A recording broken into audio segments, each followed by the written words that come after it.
I'm afraid you're going to have to listen for a little bit more. If anyone wants to stand up and stretch now, we've been here for a while, please feel free to do that because we have some rather somber things to talk about this evening and in the days to come. The title of our conference is, and by the way, it's a pleasure to be back. This is the second time, as Frau Robinson-Trotte said, that I've been at the Karlsruher Gespräche. And in the years between, how long ago was that? 11 years. In the 11 years since, things have not gone well for democracy, let's say. It would have been a livelier and nicer conversation 11 years ago than it is today. And the question is, between a triumph and Niedergang, between the triumph and the downfall, the word between probably begs the question, Niedergang, das hätte genügt. Probably we could have just said that in terms of talking about where democracy is. So I want to start by a quick review of where we are right now with democracy and what the crisis is that we are addressing this evening. But then, as we move towards dinner time, get a little more optimistic and talk about some of the possible responses we can make to the democratic crisis, and in particular, the role that perhaps cities can play. And I want to say that the role that cities can play isn't just, I think someone used the word Vorschlag, dass ich habe was vorgeschlagen. It's not just a Vorschlag, it's a Tatsache. It's happening. And I'm going to talk about how it's happening and why it is happening, because I think you will find there is a genuine hope to be found in the story of cities that is a strong counterpoint to the story you find in the history of democracy in the recent world. Are people behind that pillar? If I come out here, can I turn this on? Is this on, folks? Yes? Can you hear me here? This way. Ah. Yes, you were behind the pillars. Now you can see, yes? Back there. Good. So maybe I'll walk around a little bit so that everybody gets a chance to see me, or I don't know, my wife says I should stay hidden so you don't have to see me and just listen to me. But we'll ignore that. In the last 10, 15, or 20 years, we have seen from the post-war years where there was so much optimism with the founding of the United Nations, the extraordinary spirit an experiment of a new European community that started as a coal and steel community and then became an economic community and then finally actually a European Union in the United States, which after the war became a global leader. And even as recently as 1989 with the fall of the wall and the end of the Cold War and the global bilateralism that had threatened us for a long time with the possibilities of nuclear winter. The late 80s and into the 90s and the Clinton administration in the United States and the prospering of Europe, I think we all felt things had really gone well and that democracy was really doing well. And then came sometime in the 1990s the beginning of terrorist acts. 2001, the horrendous circumstances of the attack on the World Trade Center, 9/11, but you in Europe know that that was only one of many terrorist events around the world. For America, it was something fresh and new, but for the world, whether in Bali, whether in Madrid, whether in London, the experience of terrorism from strange sources, the experience of a new form of warfare that didn't depend on invasion and armies and navies, but where a single suicide bomber could do more damage than a B-1 bomber could defend. Those were new times for us. And in the years since then, in the 15 or 20 years since then, we have watched not just the collapse of the extraordinary and briefly hopeful experiment with an Arab Spring that went straight to winter with no summer, with no real results. We have watched in the United States a dispiriting dysfunction of government, where Congress no longer operates, where the role of one party is not to be in opposition, but to destroy the other party. And we have watched in Europe the schisms that come out of a Europe that created unity from within but built walls outside of itself to close out the world outside, which through immigration, however, found its way here. And the world that Europe closed out suddenly was inside our cities. And nobody seems still to know how to deal with it. And what happened at Charlie Hebdo is just an example of the ways in which we have failed to come to grips with a genuine multiculturalism and pluralism of a new Europe, united from within, but still unable to come to terms with the diversity and multiculturalism of the greater world beyond. So there's no question, I think, that when we look at democracy today, we have to be pessimistic. We have to think of a word like Niedergang, not of triumph. We have to think we are in deep trouble.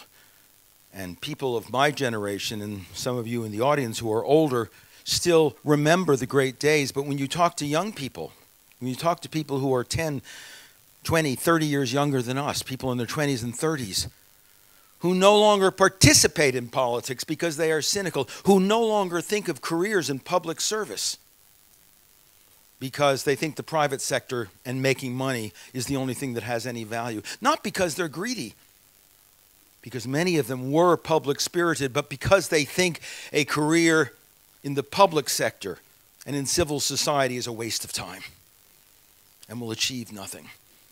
Or you look in the United States and parts of Europe at the immigrants who come here hopeful for jobs, hopeful maybe for a new citizenship, but very quickly realize they don't belong. And they have neither the opportunity nor in time the will or desire to participate. Let's be clear. Historically, it's been proven again and again, there is no terrorism without a deep community of resentment behind it that are silent partners in terrorism. There is no ISIL without a Sunni minority that's been pushed out of government. They were once the tyrants. Now they are the minority. ISIL wins its battles not because the terrorists are talented military men, but because secular Sunni generals who were defeated now take the side of ISIL and fight their battles for them. Terrorism always has an underlying population whose silence, whose complacence, whose resentment fuels the bold terrorists willing to take action on their resentments and their hatred. So we can't, the idea that we will defeat ISIL with armies or boots on the ground, the idea that we will defeat Putin's overtures in the eastern Ukraine by weaponizing and militarizing the Ukrainian government is deeply foolish. We proved for 300 years that war settles nothing, and yet we still come back to think now we can deal with the resentments of a multicultural world and the problems of our new world by reaching for the gun again. There is only one solution to that problem, and that's why Frau Robertson-Trotte is right to put it in these terms. The only solution to war and to injustice and inequality, the only solution to terrorism is democracy, not as a phrase, but the reality of participation and engagement and responsibility and people who think they can be and are citizens. The greatest word of the democratic tradition is not democracy, but citoyenneté, Bürgerschaft, to be a citizen. Because on the level of the citizen, on the level of Bürgerschaft, we are all equals. And when we say to our immigrant population, you are not and we don't want you as burghers, we are saying we don't want you as equals. And when in the United States we turn to people of color and we say 150 years after the Civil War and 50 years after the Civil Rights Act and the Voting Rights Act, we will pass laws to prevent you from voting. We are saying we don't want you as a citizen. you are not our equal. That, my friends, is the recipe for terrorism. That is the recipe for violence. Of course, there are always lunatics and zealots and extremists ready to use violence, but only when they are energized and legitimized by genuine movements of resentment, by genuine separations, can they operate effectively. So yes, the state of democracy and the future of democracy is absolutely crucial, not just to freedom and justice, but to our survivability as a civilization around the world. And the second reality is that we live today in a world of interdependence, so that democracy has to flourish in every country for it to survive in any country. A long time ago, the great argument in Russia between Trotsky and Stalin and Lenin was, can you have socialism in one country? Well, I think Trotsky was right. He said, no, you can't, and they certainly didn't get it in the Soviet Union.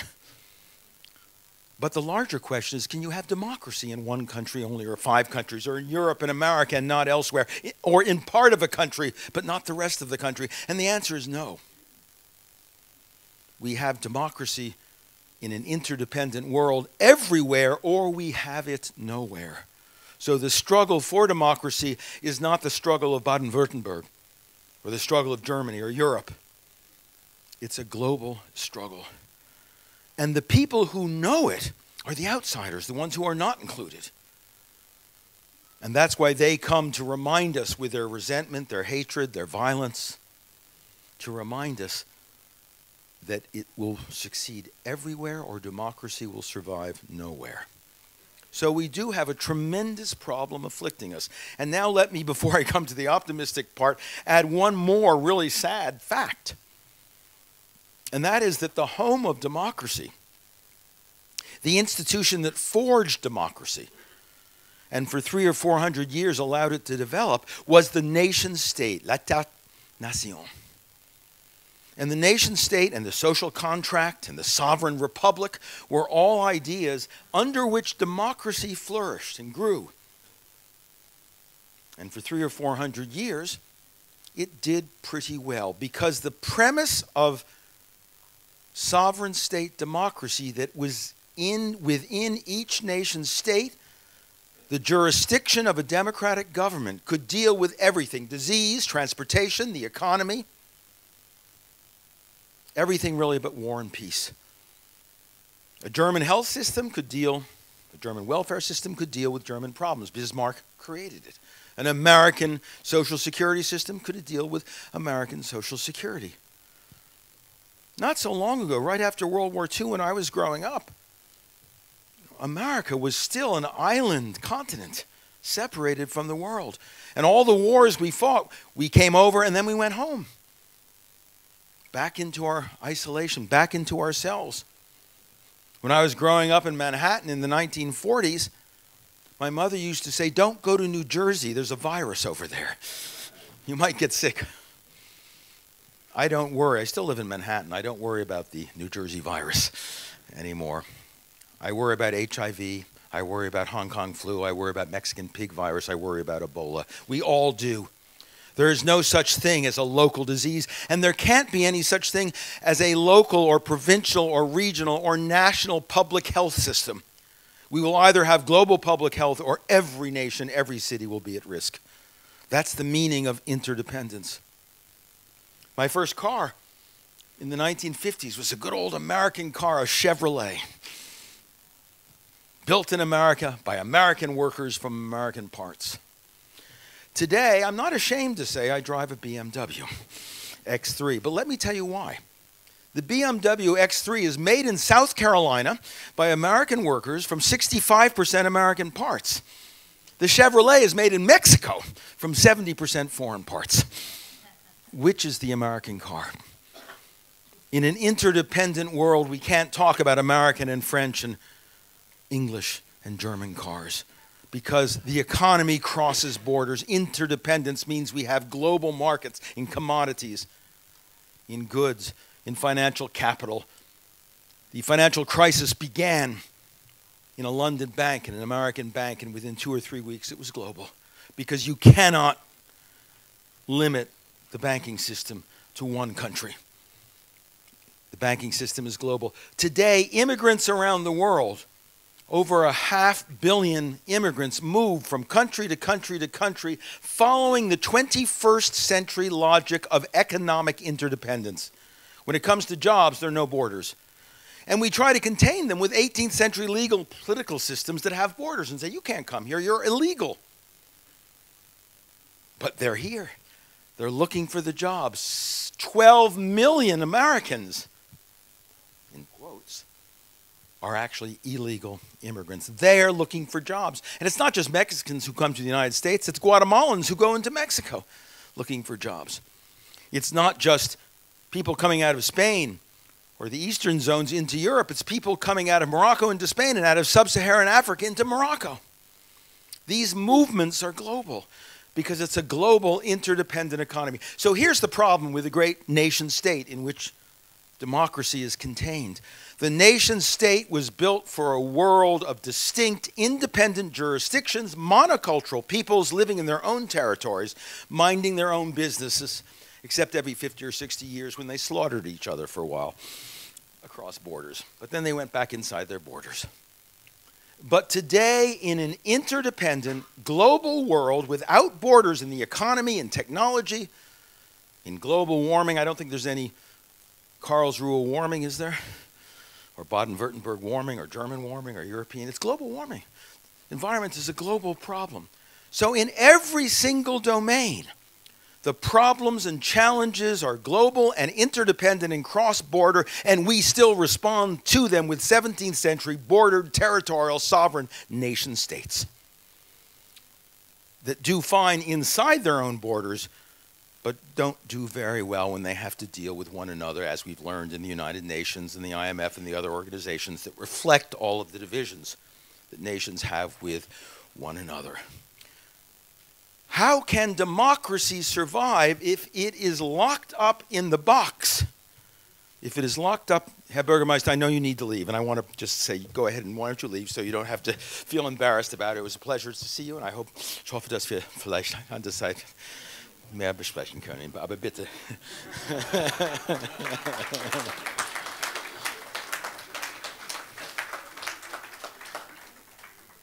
So there is the dilemma, 18th century independent sovereign states facing 21st century interdependent dilemmas, and democracy locked up in the nation state box. French democracy, German democracy, Indian democracy. Can we get Chinese or North Korean democracy? And even today, countries are still fighting for their independence. Afghanistan or Iraq or parts of the Baltics and parts of Bosnian, all saying, we want our independence. Still imitating, thinking it's the 18th century, the beacon of liberty. If we get our Declaration of Independence, we will be free. The reality is, in 2015, any country that wants to be free needs to issue a Declaration of Interdependence, not a Declaration of Independence. And by the way, we've got one. Our movement, our group has one. If you want it, write me and I'll send it to you.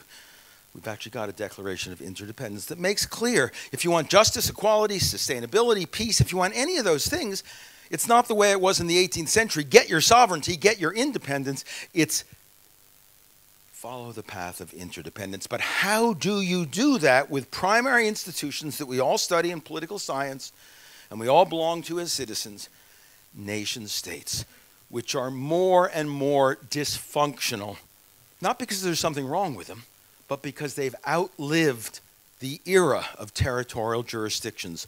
They've lived on into an interdependent world where they can't respond effectively to problems, and where democracy is locked up in that nation-state box. What to do? Well, I could stop and we could go to dinner. That would be a nice thing to do. But let me first, before we do that, suggest that there is actually a way forward, I think. And it's an exciting way, and it's a powerful way. And it's not just a Vorschlag, it's not just a suggestion or a proposal. It is an idea that is being, as we speak, embraced by cities, by civil society, and by citizens in many parts of the world. It is the idea that in the world today, in an interdependent world where you seek democratic interdependent institutions, look to the town and the city and the municipality, not to the nation state. Look to that level of governance where civilization and democracy both began. And don't even think of it as a level of governance. About a year ago, I was in a meeting in Brussels, and the commissioner of the regions and cities was talking to a group of about 500 mayors and local government officials. And he said to them, "We want to say here in Brussels that local government is an important level of governance, and your cities are an important level of administration." Now, unfortunately for him, I was sitting on the podium.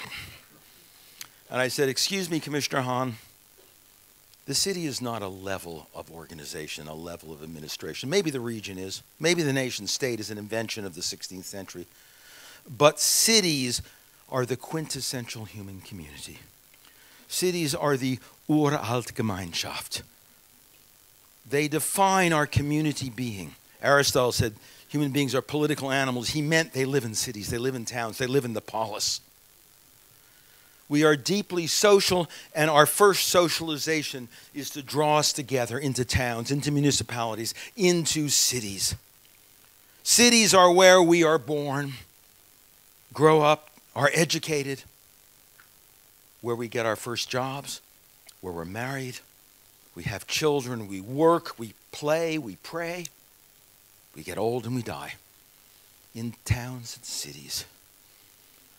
Nobody says, when a great man like Weizsäcker died, or somebody in America, they don't say, "Oh, he died in America." They say he died in Berlin, he died in Paris, he died in Bombay, he died in Tokyo. They identify with the community that gave him birth and that defines him.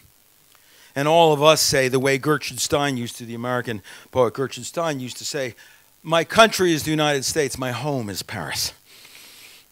By which she meant for her, the town, the city in which she lived and that formed her artistic and cultural identity, that was who she was. So the city, and we have to understand that, it's not a political science discussion initially. It's an anthropological and a cultural and a psychological discussion. The city is who we are. We are where? At the Karlsruher Gespräche.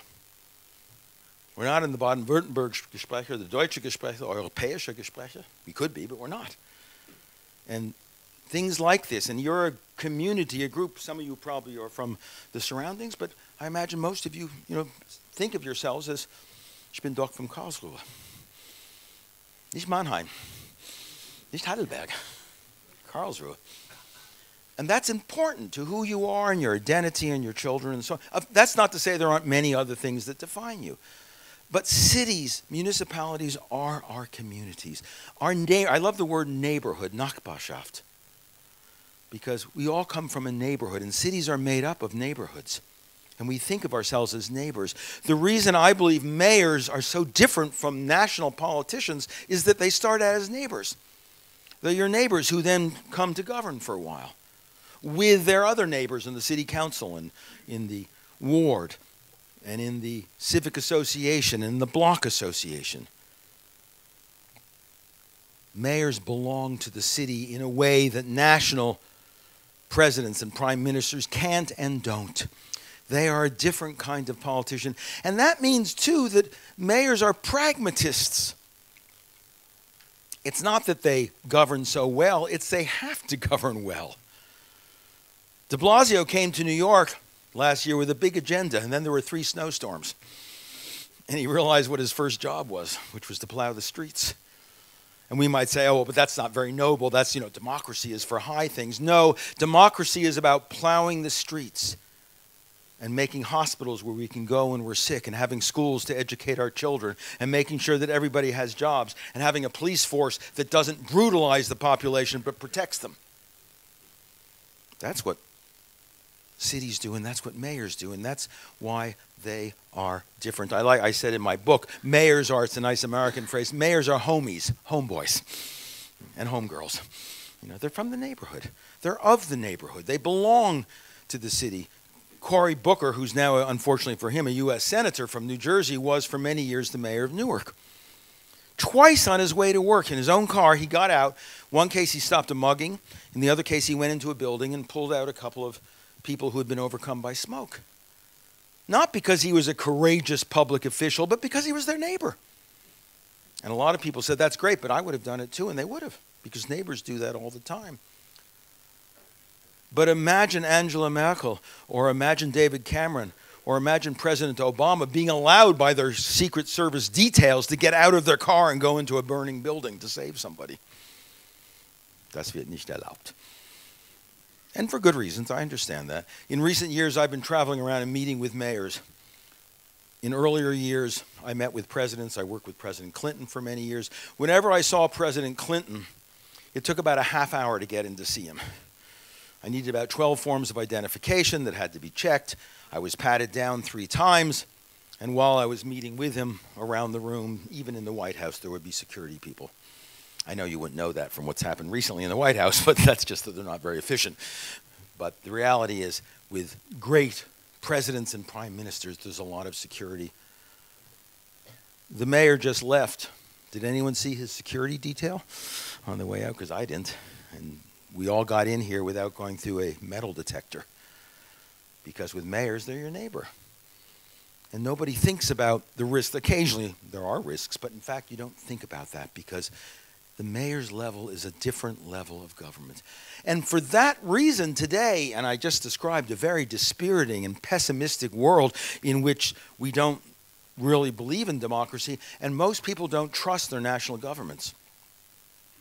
In Europe, the trust levels in the French government or the German government or the Polish government were actually, they've been more successful than some others, still go down to 50, 40, 30%. In the United States, the presidency hovers around 40%. The Supreme Court used to be at 70 or 80%. The Supreme Court's now down to 30% trust level. And the Congress of the United States, the body for which every American votes, who can vote, the trust level is 8%. Less than 1 out of 10 Americans who vote for them trust this fundamentally democratic body.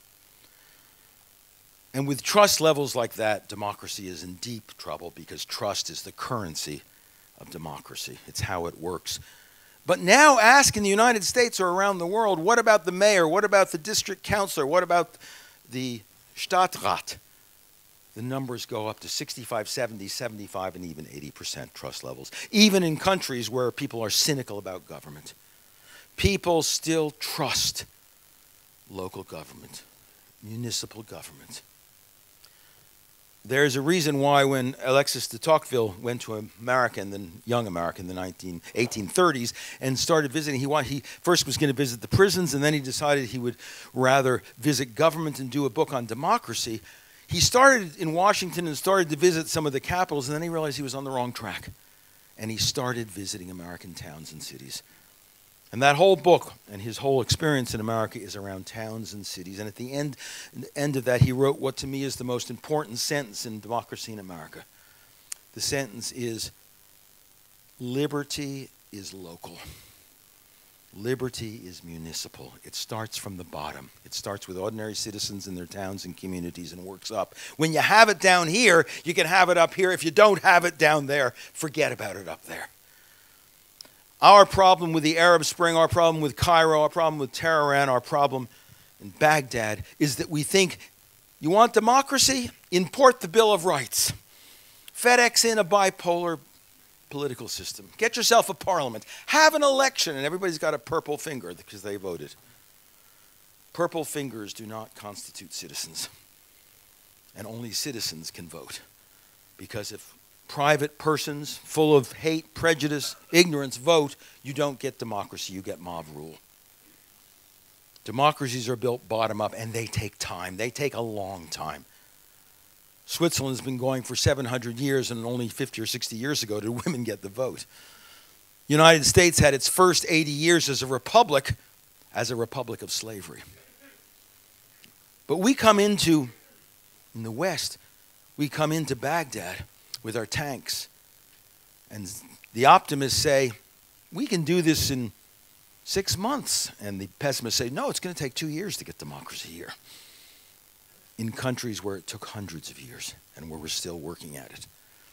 So democracy is hard, democracy is tough, but the place to start is where you always start, bottom up, in the towns and cities where citizens are still active, where politicians are still responsible, where people are engaged, and where you don't close the doors of government.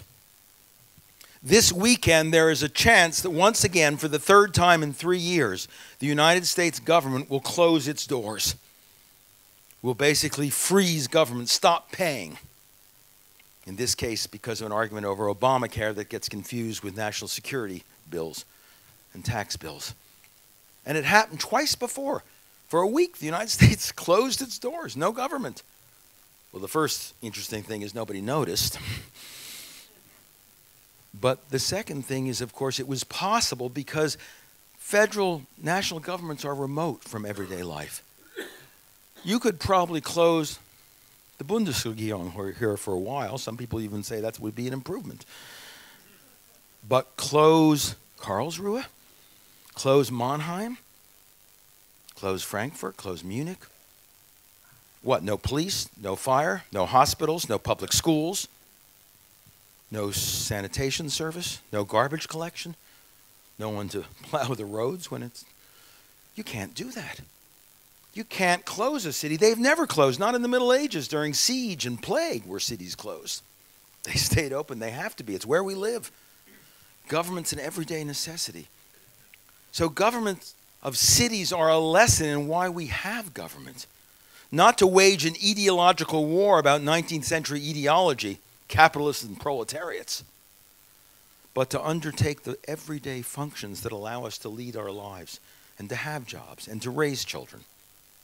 That's why government is there, and at the local level, people get it, they understand it, mayors get it, and that's the work they do. Not always so successfully. I don't want to say there aren't many problems, but the reality is, at least at the local government is appreciated and people participate in it.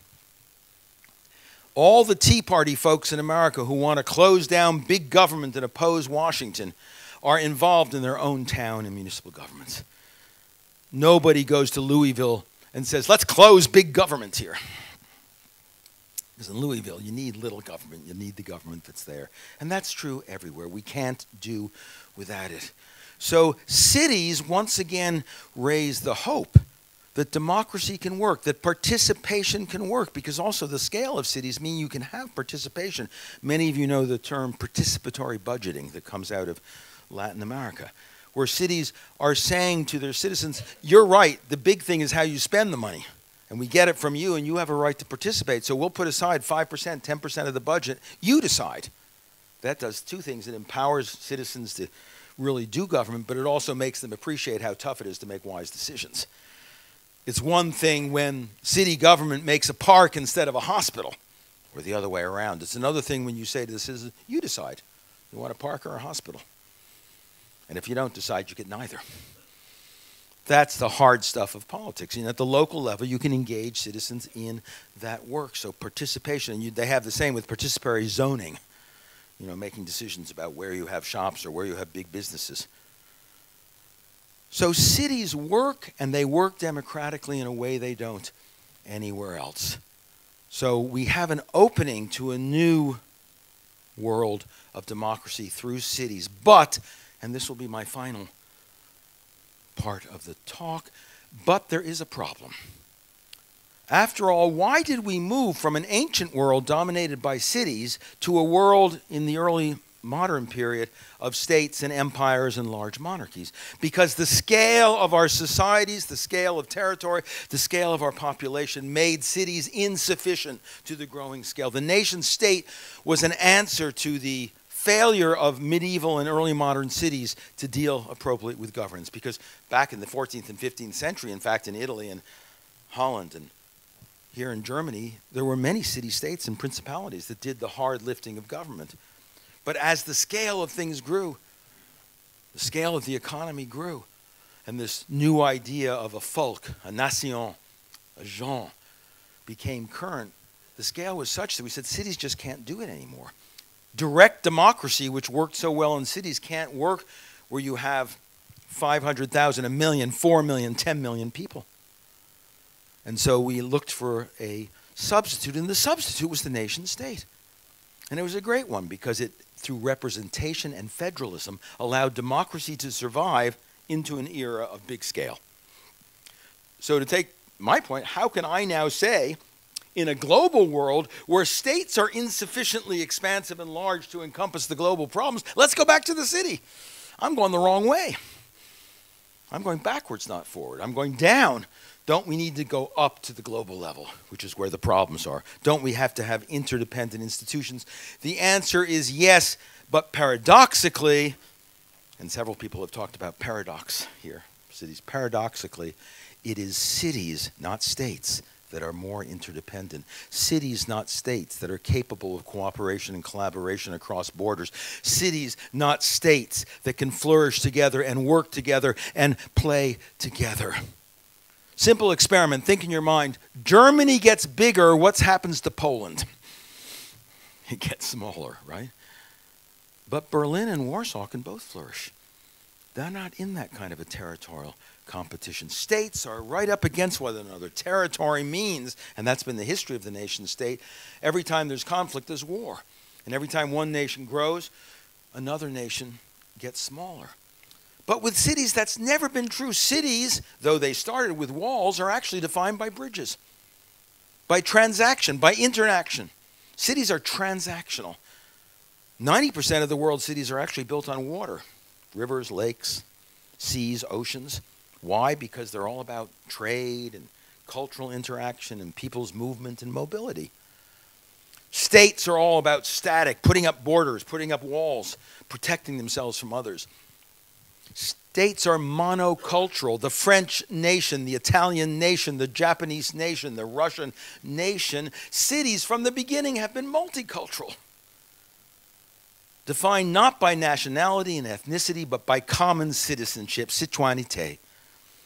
And from very early days, even in the Greek world, only about 10–15% of the Athenian population actually was Athenian. They came from around. And today, of course, we know that is true. In Los Angeles, there are 161 languages spoken in the schools by the kids who go there. In the United States, its cities are already multicultural as a dominant theme. There is no white majority anymore in the schools or in the cities. The white majority is only in the country when you take in all those Protestant white men and women who live in the hinterlands and the suburbs. But cities are naturally interactive. That's why somebody earlier quoted our friend Richard Florida. That's why he says cities are creative. What he means by that is people go to the cities to rub up against one another. Density is an attraction. People want to go to places where they're dense. You know, you come here tonight, you come to the Karlsruher Gespräche in part because to listen to somebody, in part to see your neighbors, to have some wine with them, to exchange and to network and talk with one another. If you live on a farm, that's kind of hard. You can do it, but it's hard. Cities express our sociability, our need and love of one another and being together. And they make for entrepreneurship. They make for creativity. 97% of the patents in the world come from cities. Most of the businesses in the world start in towns and cities. So cities are an extraordinary place, but most important, cities are multicultural, not monocultural. Diverse and open and therefore necessarily tolerant. That's not to say that Amsterdam deals a whole lot better with their immigrants than the Dutch Republic, or that France deals better or worse than Paris. But it is to say it's in the city where the reality of multiculturalism is, and in the city where you have to solve those problems. And I believe you will find that it is in the cities that that happens. And already, I don't know if you know, there's a new plan in Paris that Mayor Hidalgo has to create a Grand Métropole Paris that includes the banlieues that are currently closed off from the city where the immigrants lived. Labor used to live there. Workers used to live there. Now the immigrants live there. And there's a plan to try to create a singular Paris in which the banlieue and Paris, white, rich, French Paris, is much more integrated with the immigrant, mostly Muslim banlieue.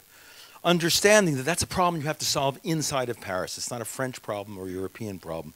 It's a problem for Paris and for Lyon. And it's a problem for Hamburg.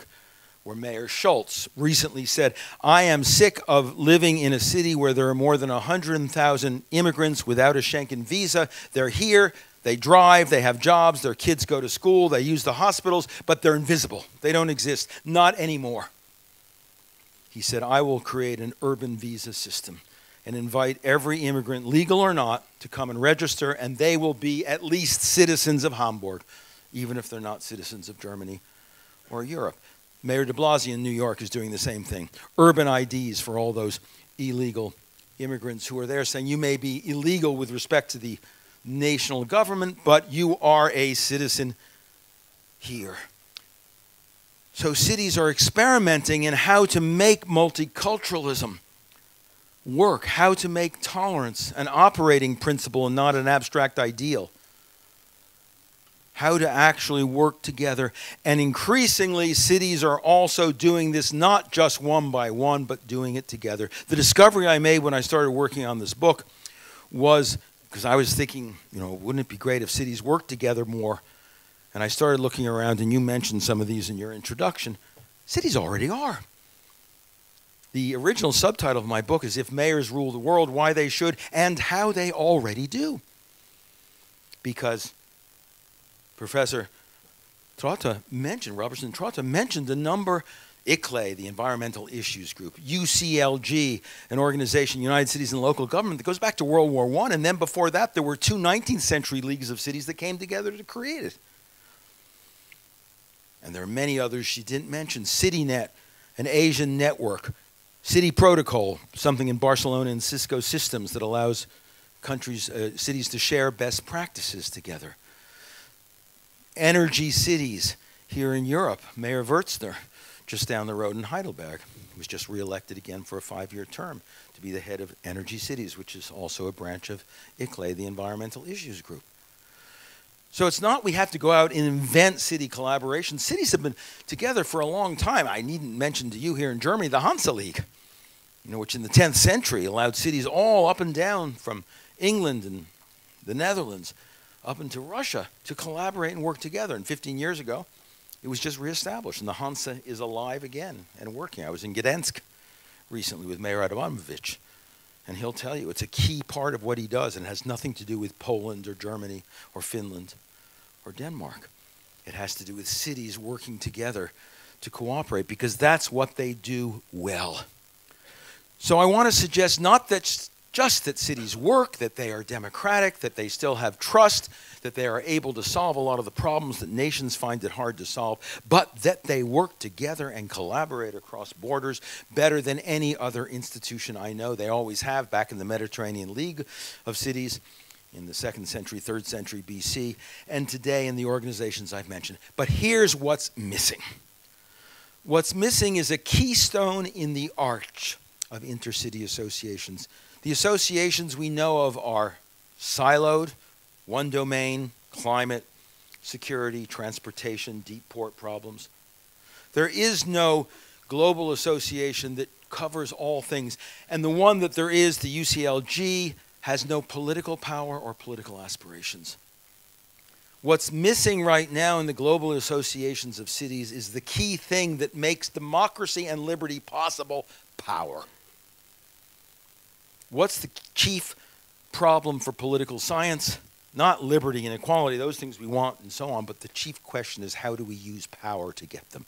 How do we contain power by using it? How do we use power by containing it? And the one thing our inner city networks and associations have not had is political power.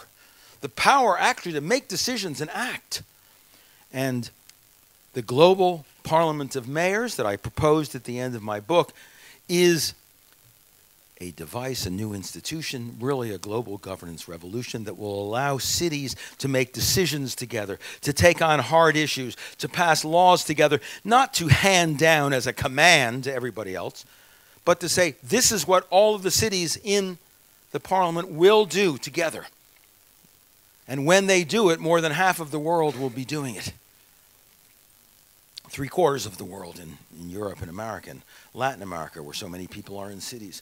And when the world cities say, this is our law, it will become de facto law for everybody else, because they will be doing it.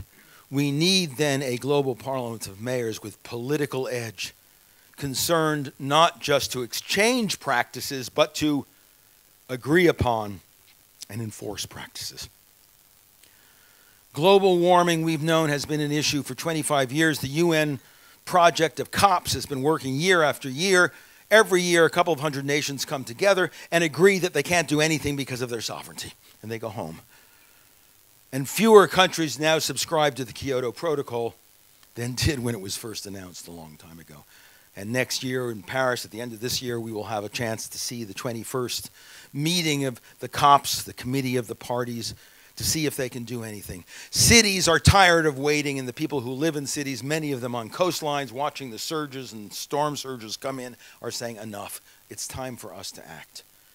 And the first meeting of the Global Parliament of Mayors, which is scheduled for October 23rd and 24th in London and Bristol, will focus on urban climate change and ways in which cities, whether or not the COPs process works, whether or not states take action, and we hope they do, but these are things that cities can do to make a difference. And the same thing will be true in lots of other fields, whether it's urban security, whether it's immigration. I've already talked about urban visas, where cities acting together can do things to change the face of the world.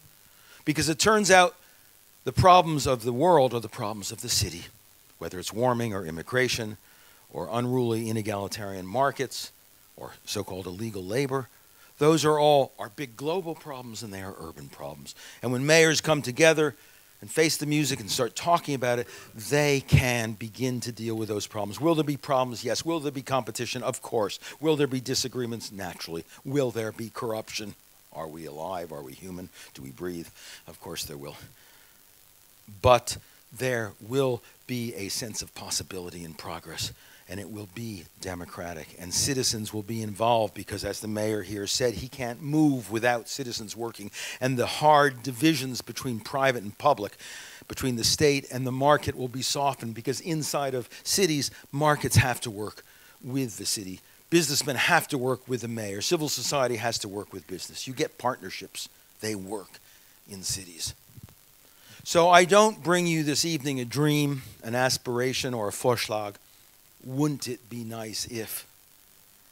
I bring you the reality that as we speak, there are 40 or 50 mayors working together to create a parliament of mayors in the fall. There will be 120 mayors and cities at that meeting, and it won't be the cities, it will be the mayors who are there representing the cities.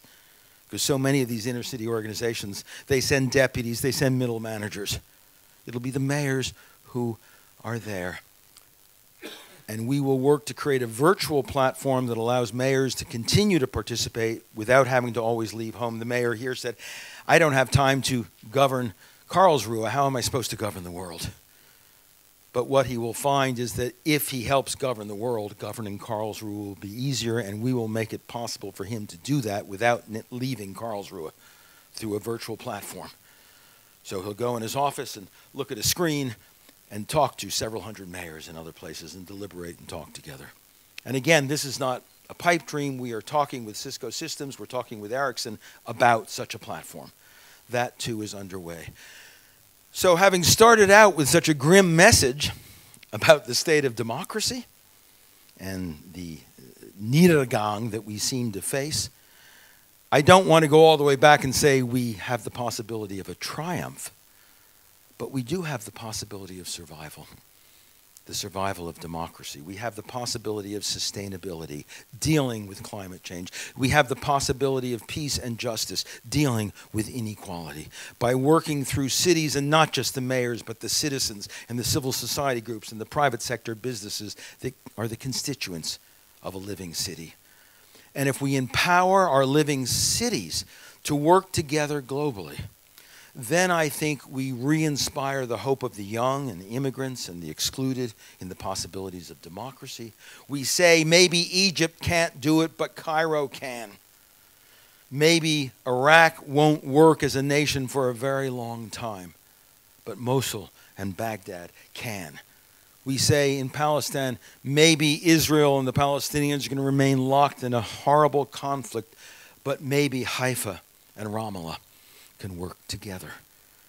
And that possibility, I think, inspires deep, genuine hope and means we can say to our children and grandchildren, not that we are leaving you a legacy of despair and niedergang, but we are leaving you a legacy in which you can not only survive, but in which in your towns and cities around the world you can flourish.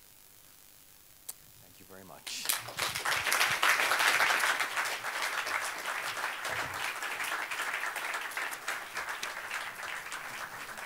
Sehr angenehm.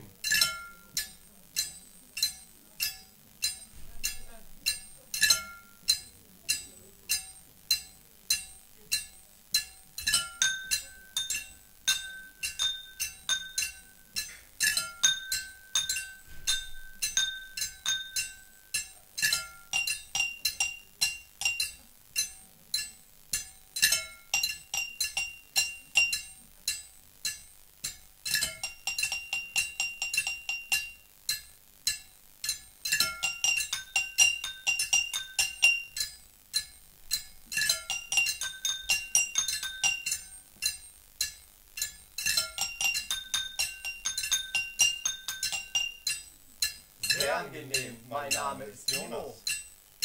Sehr angenehm, Sehr angenehm, sehr angenehm, sehr angenehm. Jonas, mein Timo, Name. mein Name. Sehr angenehm, mein Name ist Jonas. Sehr angenehm, Sehr angenehm, sehr angenehm, sehr angenehm, sehr angenehm. Sehr angenehm, Mein Name mein ist Name Timo. ist Jonas.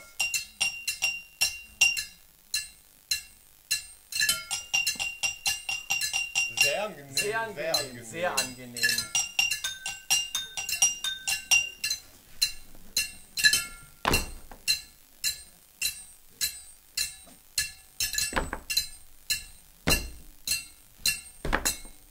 Sehr angenehm, mein Name ist Timo.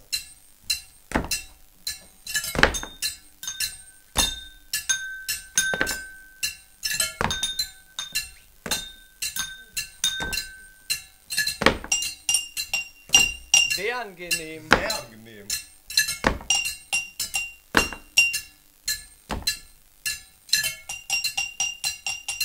Sehr angenehm, Sehr angenehm, sehr angenehm.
angenehm, sehr angenehm.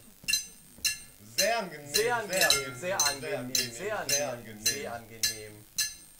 sehr angenehm. Auf Wiedersehen. Sehr angenehm, Sehr angenehm, sehr angenehm, sehr Auf angenehm, sehr Wiedersehen. angenehm. Sehr angenehm. Auf Wiedersehen.